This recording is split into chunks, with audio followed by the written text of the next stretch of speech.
Tako, lepo pozdravljeni, smo v novem tednu, še 2 tedna do državnozborskih volitev, 22. marec se nezadržno bliža. Mi vas pa seveda še vedno vabimo tukaj na Miklošičevo ulico. Pridite, tukaj vas čakajo naši funkcionarji, prijazno osebje, ki vam bo delilo kavo in pa seveda robot Viktor. Poleg tega pa v naši volilni kavarni je ves čas pestro, jutra pa začenjamo z volilnimi pogovori z našimi kandidati. Z nami je danes Patrik Greblo. Pozdravljeni. Julija, dobro jutro. Odlična kava, lahko potrdim, odlična kava. Z robotom še nisem govoril, ker me je kar ignoriral, ker sem prišel noter. Je treba, se še ni prebudil, ampak po moje. Te bo počakal, tako da brez skrbi.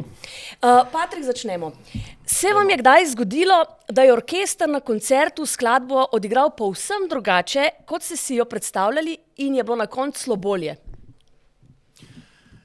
Torej, dirigent je pomemben, ni pa čisto najpomembnejši element v orkestru. Pomemben je, mogoče povejmo, ker vsi mi rečejo, dirigent, tam sam neki maha, pa kaj pa je sploh dirigent.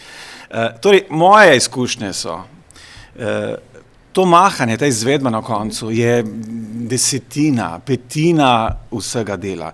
Vloženo delo prej, torej v koordinaciji, v pripravah, v tem, kako ti pravzaprav tudi glasbenike nagovoriš, kako jih na skupno alinejo, na skupni cilj naravnaš.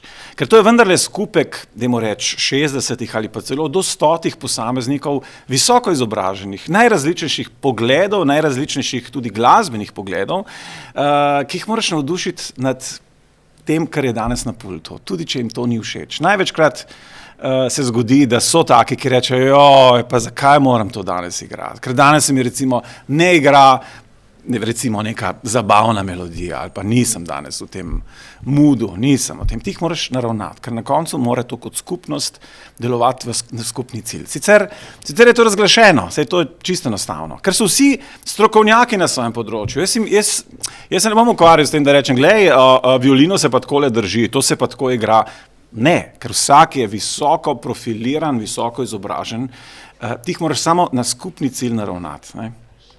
Kar je v bistvu bolj psihološki, ti si bolj, ne bom rekel psiholog, ampak ti si, ne vem, skupek motivatorja, menedžerja, organizatorja dela, na koncu seveda si ti tudi ključen, da stvari potekajo brez nekih velikih pavz, ne. Največ se zgodi, da nekaj čakamo, ne. Tukaj sem mogoče zelo izurjen, pri kolegih včasih pogrešam, pa se nočem kritizirati, ampak v glavnem vidim, da se kar čaka, da čakamo, nekdo zamuja.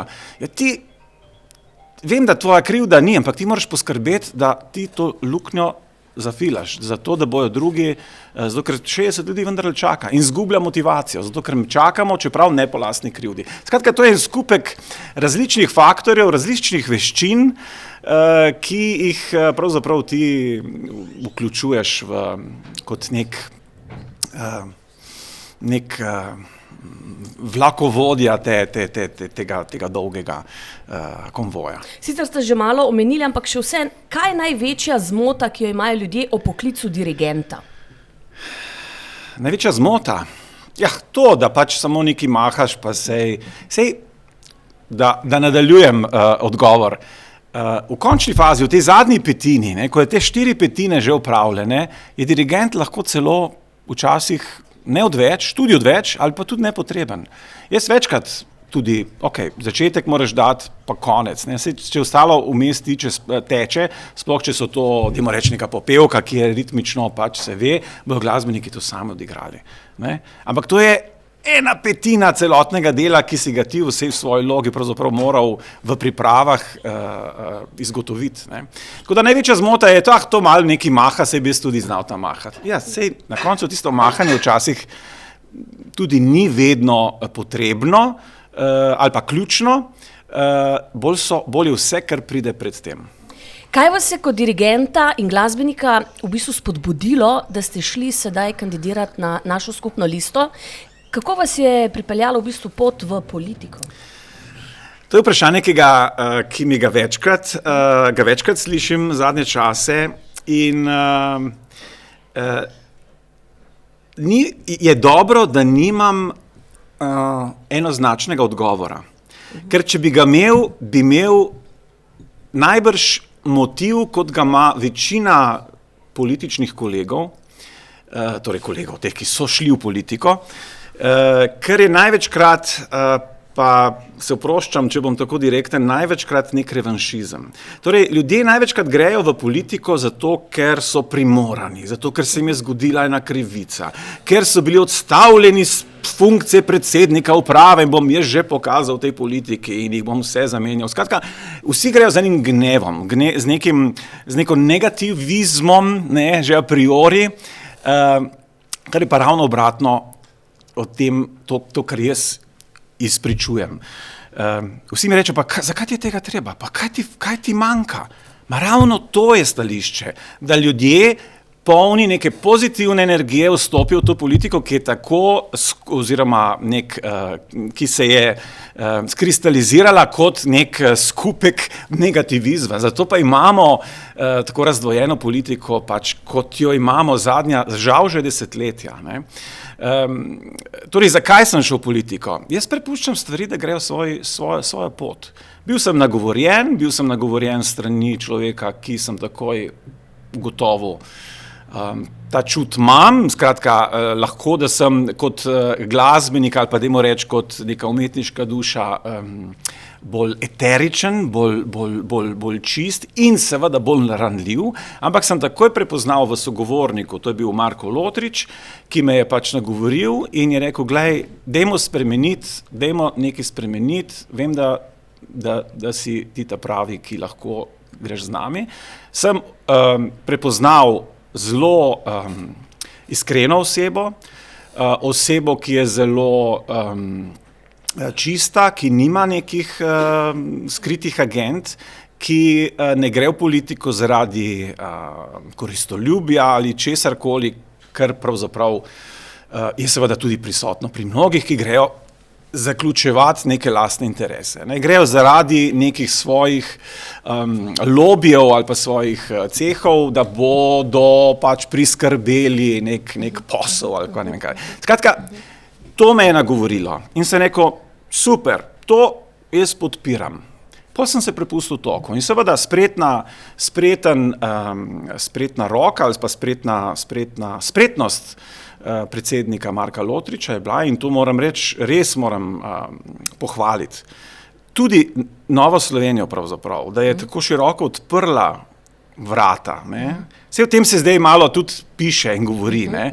Ampak to sem že od prvega dne, ko smo prvič kot predstavniki vseh treh strank, ne, o katerih sicer ne govorimo, zdaj smo skupna lista, ampak ko smo imeli prvo srečanje kandidatov in smo se tudi spoznali, jaz sem takoj to rekel, da res pohvale, najbrž predsedniku NSi, Jerneju, ker to moraš imeti res pogum in to široko zavest, kaj s tem počneš. Ampak s tem, da je on dal dvema šibkejšima partnerjama, ne, ki pravzaprav vsaka posebej verjetno izvisela, ne, možnost in jih je vzel pod okrilje, ne, sej to že vemo, ne, to že vrabci čivkajo, seštevek ni pol več 1 + 1 + 1 je 3, ampak je pravzaprav 6. Ne. Ampak gesta in mislim, to me navdušuje. Ta gesta, ki pravzaprav je tisto, kar pogrešam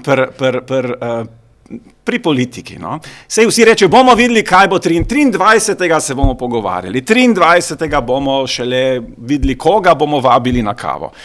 Ja ne, meni se pa zdi ključno, s tem nič ne definiraš koalicije nobene. Skratka, ključno je prej, kot sem že na svojem profilu povedal, ko imaš ti zdrava jabolka, ne, sveža jabolka v košari, ne, in so vsa sveža, takrat jih moraš deliti, ne, jih ne deliš, ko jim rok že poteče in ko si po volitvah in rečeš, ta je pa malo že nagnita, a bi ti izvoli jabolko. Takrat se pokaže tvoja široka duša, ne. In res, že skupek naše liste nakazuje, kako smo lahko podobni pa vendarle različni, ne? Ker recimo Fokus je neideološka stranka, ne? Jaz zase povem, da sem kot ustvarjalec seveda zelo liberalna duša v konzervativnem telesu, ne? Zdaj, se vsak od nas ima nek precept. Se konec koncev, kaj je, se tukaj mogoče, ne vem, malo za razmisliti, ampak recimo na lokalni ravni več ne govorimo mislim, že prevladujejo na občinskih volitvah, lokalnih volitvah, vse več je list posameznikov, ne, ki ne obremenjujejo svojih volivcev, mi smo levi, mi smo desni, mi smo ne vem kaj, ampak je to skupek nekih vrednot, je nek čist posameznik, ki te prepriča, ali mu verjameš ali mu ne verjameš. To bi mogoče na koncu bilo fajn, če bomo prišli kdaj do kakšnih spreminjanj volilne zakonodaje, razmisliti tudi za državnozborske volitve, ker smo preveč obremenjeni s tem, levo, desno in ne vem kaj. Tukaj vsi delamo pravzaprav za dobro skupnosti. Na koncu, pa to je spet en motiv, ampak pravim, nimam enoznačnega, direktnega odgovora, zakaj gremo v politiko. Grem zaradi skupka različnih stvari. Ne nazadnje, zato ker tukaj živimo, tukaj sobivamo, torej sosedje v bloku, če želite, smo zelo različni, ne? Ampak moramo sobivati in se moramo razumeti in se razumemo, ne? Dokler pa seveda ne pride pogovor na politiko, ne? In tam smo pol pa vsi na okopih, ne? Zakaj? Še včeraj si prišel k meni, sem šel k tebi, sem ti ponudil kavo, ne vem, otroci se igrajo na igrišču skupaj, zakaj pa moramo zdaj pri politiki? Mislim, res je demonizirana tema politike in tudi zaradi tega želim pravzaprav svojo gesto vstopa v politiko nakazati, da politika ni samo za neke demone, ki se grejo politiko, ampak se tiče vseh nas.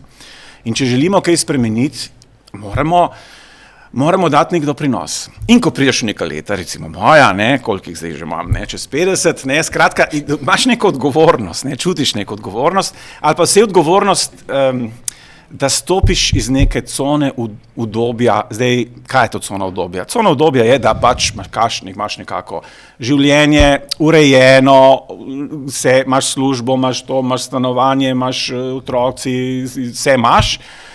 Temu rečem cona udobja. Zdaj se ne spuščam v to, srečen ti, ki si v coni udobja, ne spuščam se v to debato, nekateri nimajo te sreče, ampak največkrat pač v teh letih rečeš, evo, imam neke kljukce narejene, nimaš pa še vseh, ker ne poskrbiš ali pa nimaš, vse jaz ne bi imel čiste vesti, da zapuščam neki Če greva še na tale glasbeni svet, kako so kolegi iz glasbenega sveta odreagirali, specifično oni, na vašo kandidaturo? Tako zelo različno. Največkrat, prvi komentarji so bili, pa zdaj bomo pa zgubili, mislim, toliko pohval, kot sem jih recimo v prvih odzivih prebral, jih nisem prej nikoli, sem rekel, pa dobro, pa sej že, če je nekaj dobrega od te kandidature, je to, da slišim pohvale na svoj račun, hecam se malo, ampak malo resnice.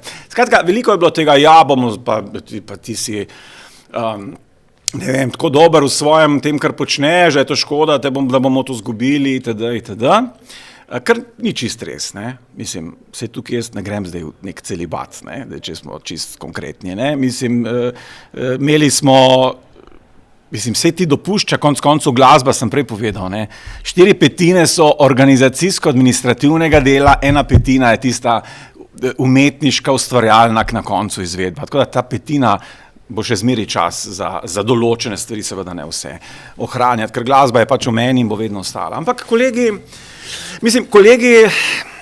jih razumem. Nekateri ne načenjajo te teme, drugi se nočejo, in jaz jih ne silim, nočejo profilirati, kaj šele, da bi prišli tukaj v kavarno in nekaj zaigrali, ker jaz razumem. Vsak se boji ravno tega revanšizma. Ne? Vsak se boji, ne veš, jaz pa delam z tem županom, pa delam z unim županom, pa me bo, pa ne bo. Vem, vse pravzaprav, če sem čisto iskren, tudi jaz to v zadnjem letu čutim pri nekaterih poslovnih partnerjih, s katerimi smo dobro sodelovali, čutim, da je najbrž razlog tudi to, da nisem, skratka, ampak jaz sem glejte, jaz sem šel čez to in mislim, da to ne sme biti zavora za to, da želimo skupnost, nekaj dobrega za skupnost. Če ne bomo obstali na tem slepem tiru, zakaj slepem? Zato, ker se ne bomo nikoli mogli nagovoriti. Vsi želimo nekaj dobro za skupnost, dobro za državo.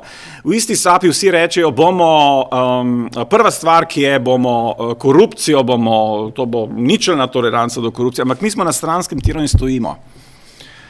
Ta vlak, ki stoji, tam bojo vsi paraziti prišli gor, ker stojiš, ti stojiš na miru, se ne premikaš. Tako da ti se moraš premikati. In tudi fajn je, če tu pa tam vsak izmed nas grejste, spet rečem, cone udobja in naredi ta korak naprej. Ker to jaz opažam tudi pri sebi, tudi v svojem po strokovni plati, je fajn kdaj iti korak naprej. Iti ne v neznano, ampak nekaj, kar te bo premaknilo, kar se boš moral še bolj potruditi, ker na koncu si rečeš, super, sem se premaknil naprej. Pa se mi ni dalo se premakniti, ampak sem se in sem zadovoljen. Tudi jaz na strokovni sem to večkrat moral narediti, ampak sem se moral, ali pa mi je, ne vem, žena rekla, dej, če te zanima, pa dej naredi, ne, sej je to zdaj nek stres, ne bom konkreten, ampak skratka, Vam bom zdaj bolj stresno situacijo menila. In sicer, postanete minister za kulturo, to je vaše področje, prvi ukrepi, kaj bi spremenili na tem področju? Zakaj moram postati minister za kulturo? Jaz sem kandidat za poslanca. Ja, ampak recimo, da se zgodi, možnost je, imate ogromno znanja z tega področja, v temu se vrtite leta in leta, kaj bi spremenili? Ja, ampak jaz ne bi želel postati minister za kulturo. Jaz sem kandidat za poslanca. Pa da ne boste mislili, da mi niso ptičke že prišepale. Ampak sem rekel, gledajte, zakaj? Jaz sem kandidat za poslanca. Jaz želim znotraj spremeniti neke stvari. S tem mogoče tudi kupujem čas, da bom od znotraj bolje ne spoznal, ampak se malo bolj privadil tudi na kasnejše mogoče korake, ampak jaz nisem tak, imam primek greblo, ampak toliko se pa spet ne grebem. Ok, dobro. Smo v volilnem času, volilna kampanja je v polnem teku, povejte mi, kje natančno kandidirate, kako poteka volilna kampanja, kje vas lahko ljudje najdejo, kakšne dogodke imate, vse o tem. Ja, Domžale 2 je volilni okraj, torej to je zahodni del občine Domžale, pa Mengeš in Trzin, dol do Depale vasi, pa skratka skoraj gor do Kamnika, tako da to je okraj, ni okraj, kjer bivam, ampak je zelo blizu, par kilometrov od Ježic oziroma Stožice, kjer že 20 let pravzaprav prebivamo z družino. Tako da ta rajon poznam, predvsem Trzin, dobro. V Domžalah sem pa seveda zdaj večkrat, imam veliko prijateljev tam, pravzaprav sem bil vesel tega predloga, ker je to zelo glasbeni okraj. Mislim, toliko glasbe na kupu, kot je ravno v tem volilnem okraju, lahko je iščeš, ampak je ne boš najdel. Začenši, ne vem, z Mengšem, kjer je, bom rekel, tudi glasbilarstvo doma, pa da ne govorim o godbeništvu in mnogo glasbenih kolegov tudi tam živi. Domžale je itak zelo močna, v bistvu zelo dobro konkurira tudi Ljubljani po glasbeni ponudbi, pa Trzin, ker konec koncev biva tudi glasbena kolektivna organizacija in ostalo. Tako da mi je zelo blizu in verjamem, da je veliko enako mislečih na tem, ki so nekako, to je zanimiv okraj pravzaprav, ki ga spoznavam. Marsikdo mi reče, je zelo tradicionalen, ampak po drugi strani je pa veliko veliko javnih uslužbencev iz Ljubljane, ki delajo v Ljubljani, se tja preselilo oziroma naselilo, torej so to javni uslužbenci, ki bodo najbrž nagovorjeni bolj ali pa bolj slišali na te bombončke in ukrepe, ki smo jih deležni v javni upravi oziroma javnem sektorju v zadnjem času. Ampak pa vendar, en izmed programskih usmeritev, ki jih imamo, je ravno ta decentralizacija in regionalizacija. Jaz sem drugače po rodu Primorc, to ne skrivam. Regije so nekaj, v kar gremo, celo čudi me, da naenkrat v zadnjem hipu zdaj celo koalicijske stranke so prevlekle ven zdaj že manifest o regijah in je to zdaj v zadnjem tednu, kot da je zraslo na njihovem zelniku, ampak mi o tem večkrat govorimo. In to je bila tudi ena ključnih, pravzaprav s katerim so se z Markom Lotričem tako ujela, ker je bila to ena ključnih programskih usmeritev od začetka. Torej, regionalizacija kot nadaljevanje tega, da imamo močne centre, regijske centre, ne moči, vsega. Ker ta regionalizacija bo pomagala Ljubljani tudi z razbremenitvijo na koncu teh dnevnih migracij, te prometne in nenazadnje pač tudi ne bo tak pritisk na nepremičnine oziroma na cene nepremičnin v Ljubljani. Ampak pomislimo recimo Mengeš, Trzin, Domžale, verjetno isto tudi na drugi strani Vrhnika in ne vem, Grosuplje, vse to okrog. Če bi recimo že agencije, neke javne agencije ali pa urade, ne rečemo ministrstva, jaz mislim, da bi bila strateška poteza, če bi vse kakšno ministrstvo šlo ne na obrobje, ampak mogoče v nekem srednjeročnem obdobju v neke regijske centre. Ne vem, kaj sem, ministrstvo za promet v Koper. Ampak že zdaj takoj, ker so te ljudje itak živijo v tem bazenu ali celo mogoče že na tem v tem obmestju, torej ravno mogoče v Domžalah, Trzin in Mengeš, da bi kakšna agencija, kakšna javni urad oziroma javna agencija se preselila iz centra Ljubljane. Zakaj moramo dnevno obremenjevati ta center Ljubljane, če vemo, da ljudje živijo že na obrobju Ljubljane. Tisti, ki se vozijo, kot rečeno, 1 uro daleč, za tiste bo treba drugače poskrbeti, ampak jaz mislim, da to potrebujemo. Da ne govorimo pravzaprav o vsebinah, ki nastajajo v centru Ljubljane, kot so recimo kulturne vsebine. Sam sem deležen tega, torej sam delujem umetniško v kolektivu, ki na koncu pravzaprav imamo izvedbo samo v Ljubljani. Ampak jaz mislim, da bi to moralo, pa takih javnih zavodov na področju kulture je veliko. Mi moramo imeti neke ključne centre regijske in pogoj mora biti, ali pa neka subvencija za tisti transport, ali kako bi človek rekel, da se te vsebine predstavijo tudi v teh regijskih središčih. Zdaj ne govorimo o tem, da moramo zgraditi Cankarjev dom, še 5 Cankarjevih domov po Sloveniji. Govorimo o tem, da seveda obstoječo kulturno infrastrukturo v regijah, v Novem mestu, ne vem, Kopru, na Gorenjskem, Maribor, tam smo že malo bolj opremljeni, ampak da opremimo produkcijsko zato, da lahko te vsebine gostujejo tudi tam. Spet razbremenimo Ljubljano tega pritiska migracijskega in prometno obremenjujočega. Gospod Patrik Dreglov, tole je bilo pa zdaj jedrnat pogovor, izjemno zanimiv pogovor. Teh tem je še veliko. Vem, mi da bi lahko kar govorila, navijala, ure in ure. Jaz sem vprašanj še ogromno, ampak za danes sva super. Dobro, pridem še na kavo. Še na pogovor z Viktorjem in potem ponovno še kakšno rečeva. V glavnem, hvala lepa za vse, ki ste nas spremljali. Zdaj pa jaz vsakmu kandidatu tudi postavim vprašanje, kam gre naša skupna lista v akcijo. Hvala lepa in nasvidenje.